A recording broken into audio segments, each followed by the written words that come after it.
Bismillahirrahmanirrahim. Assalamualaikum and good morning, everyone. Today, our group will be presenting about the right of person with albinism. But first, let me introduce you to our group members, which is Nur Suhaila, Nur Alia, and me, myself, Muhammad Nazir Mubin bin Abdul Nasir, 262-488. So, let's get started. Albinism or albino is a condition caused by lack or absence of melanin in the body. People with albinism can be known with the skin and hair color of people that look white or pale. Albinism is a rare, non-contagious, genetically inherited difference present at birth. In almost all type of albinism, both parents must carry the gene for it to be passed on, even if they do not have albinism themselves. The condition is found in both sexes, regardless of ethnicity, and in all countries of the world. Just like in Malaysia, we don't call it albinism, we call it albino. So it is estimated that in North America and Europe, one in every 17,000 to 20,000 people have some form of albinism. The condition is much more prevalent in sub-Saharan Africa, with estimated of 1 in 1,400 people being affected in Tanzania, and prevalence as high as 1 in 1,000 reported for select population in Zimbabwe and for other specific ethnic group in Southern Africa. So there is also complication for people with albinism. Albinism results in a lack of pigmentation or melanin in the hair, skin, and eyes, causing vulnerability to the sun and bright light. Albinism can affect the quality of life or sufferers, physically and mentally. They have difficulty or inability to read, work, or drive due to eye problems. Due to skin sensitivity, they also cannot afford to expose to sunlight as it burn can develop into skin cancer. Next, they also tend to issues with stress or low self-esteem, which can be caused by the sufferer's feeling of inferiority due to seeing himself differently or the result of bullying from those around him. But there are also some cases of albinism being hunted for their skin and blood for ritual purpose, which happen in Africa such as in Tanzania and Zimbabwe until now. Albinism cannot be prevented. If someone have albinism or have a family history of albinism, they should first consult with doctor when planning a pregnancy. The goal is to determine the risk of albinism being passed on to the child to conceive. Therefore, this is why protection against the discrimination for albinism is a must. Person with albinism deserve to have their right to life and security protected, as well as the right not to be subject to torture and ill treatment. Education and awareness raising campaign can help combat superstition and stigma associated with albinism. So that's all for my part for this presentation. I pass the floor to the next presenter. Thank you. Assalamualaikum and hi, my name is Nur Alia binti Shahrudin and my metric number is 265390. So I will be presenting on the analysis part. So people with albinism have faced multiple forms of discriminations.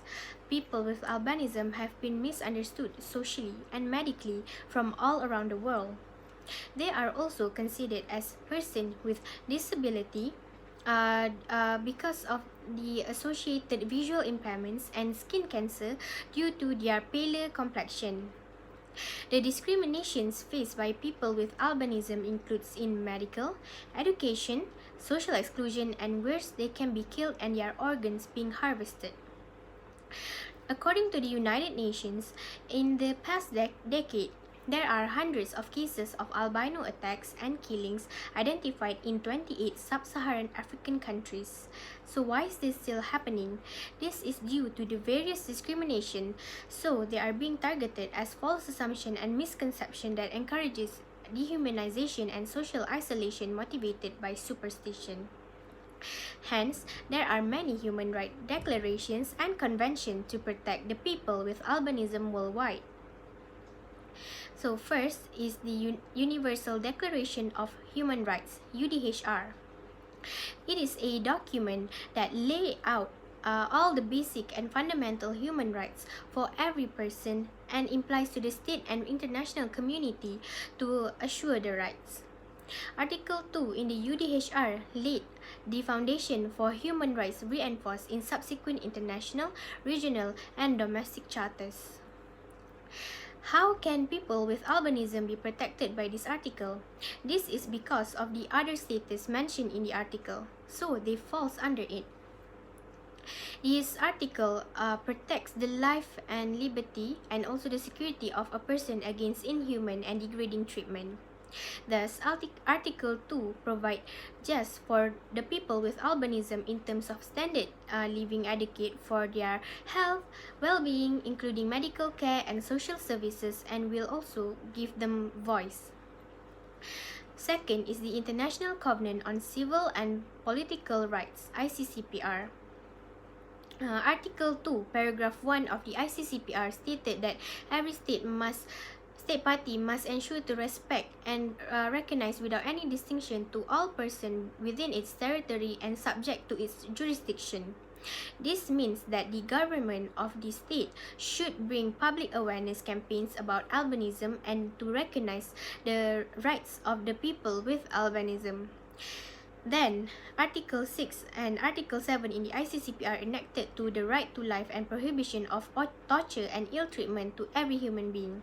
This article is important in protecting the right to life for people with albinism due to the challenges they face, such as being bullied, killing, and ritual attacks due to their appearance and trade of their body parts to the black market.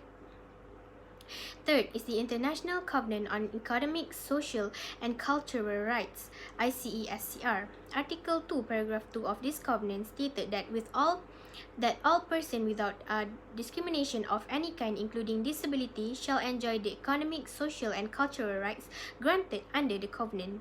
This covenant is to make sure that people with disabilities, including people with albinism, to enjoy their economic, social, and cultural rights. For instance, their right to education because they are not allowed to go to school due to the myth about albinism and being bullied. Fourth is the Convention on the Rights of Persons with Disabilities, CRPD. Article 4 of the CRPD requires the state parties to encourage all human rights and freedom to all persons with disabilities without discrimination. This article requires the government to promote the human rights of the person with disabilities in all policies and to abolish any discrimination on disability by any person. So the government also have the responsibility to raise awareness and to promote respect to the rights of the people with disabilities. The government need to provide the best facilities, suitable job and workplace, and also educational system for them. Next is Convention on the Elimination of All Forms of Racial Discriminations, ICED. ICED requires states to take all measures to eliminate any forms of racial discrimination without any distinction based on race, color, descent, or ethnic origin. ICED is crucial for the people with albinism because they face discrimination based on their skin color for having pale skin. So due to their skin complexion, they are being kidnapped, killed, dismembered, including women and infants, as their body parts are reportedly used for witchcraft purposes. Hence, ICED can protect their life and also from being discriminated. Lastly is the Convention on Rights of the Child, CRC, and the Convention on the Elimination of All Forms of Discrimination Against Women, CEDAW. Are also important in protecting the life for both women and children with albinism. Children and women with albinism face more discrimination in life. So children especially face a challenging life because they are forced to isolate and cannot be near to other children as the myth of albinism is contagious, scared the others. Also, some of them are being abandoned by their own family. All in all, this is why these conventions and declarations are very important to protect the life of people with albinism, because they are being discriminated throughout their life. And that's all from me. Thank you. So now I will pass to my friend Hidayah. Assalamualaikum and good morning everyone. My name is Nur Hidayah binti Ahmad Nordin and my matric number is 263915. So right now we'll go through the problem statement. Over 600 attacks and several other crimes targeting the people with albinism have been recorded since 2006, and this happened in 28 countries in the Africa region. What is more worrying, the number of the reported cases was only to the extent that it was reviewed for action. It was, however, believed that there are still many unreported cases, as these cases might involving the crime of the family member itself, as well as the lack of surveillance mechanism. In an effort to combat these violations, including stemming the root causes, the UN Independent Expert on the Enjoyment of Persons with Albinism, in collaboration with various AU mechanisms, including the African Commission on Human and People's Rights, the African Committee of Experts on the Rights and Welfare of the Child, as well as other international development partners, have contributed to the development of the Regional Action Plan. With the slogan of leaving no one behind, starting with the furthest behind first, known as Regional Action Plan UN, Agenda 2030. It was the 5-year plan divided into 4 clusters. Among the clusters will be prevention, protection, accountability, and also equality and non-discrimination, with 15 specific measures in combating the problems arises involving albinism people in sub-Saharan Africa. So the first clusters will be the prevention measures, focusing on public education and awareness raising campaigns, as well as identify and address the root causes.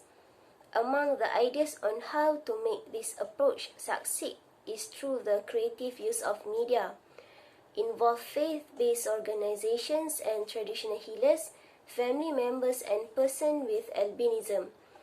It also used both traditional and social media, train the media personnel on the issue regarding the albinism problems. The second cluster is the protection measures, which focusing on effective law enforcement in response to attack and violations against persons with albinism. They review back legislative framework, including the trafficking of body parts and witchcraft legislation, as well as traditional medicine. The third cluster is the accountability measures, focusing on prioritizing prosecution of cases of attacks by training the prosecutors and investigators through handbook, issue sentencing guidelines, and assign cases to higher courts. This will also provide victim support to rebuild the lives for both victims and surviving relatives. All of these measures should be available at community level. Lastly, the fourth cluster is equality and non-discrimination measures. These include providing devices and vision support in class and also workplace. As we all know, people with albinism had vision problem. Providing easy access to educate healthcare, since people with albinism also usually suffering skin cancer. That's all from me. Thank you. Okay, Assalamualaikum. My name is Rusaila Atira binti Azmi and my matric number 265233. Okay, suggestion for albino right. Firstly, we can say that the importance of intervention of the superpower in the right and also in the interest of albinism. So as we can see that this albino right need to be further enhanced and focused without discrimination, so that in order to gain the privilege of this albino right, superpower such as America, China, Russia, and other major countries should be focused more and put an equal right for albino citizens. So, next, support from NGOs, from NGO toward albino, and as we know, the role and responsibilities of NGO is a very important in giving awareness to the community and the world that albino rights should be given without discrimination, and it must speak out until their rights are achieved and they can live freely like others communities.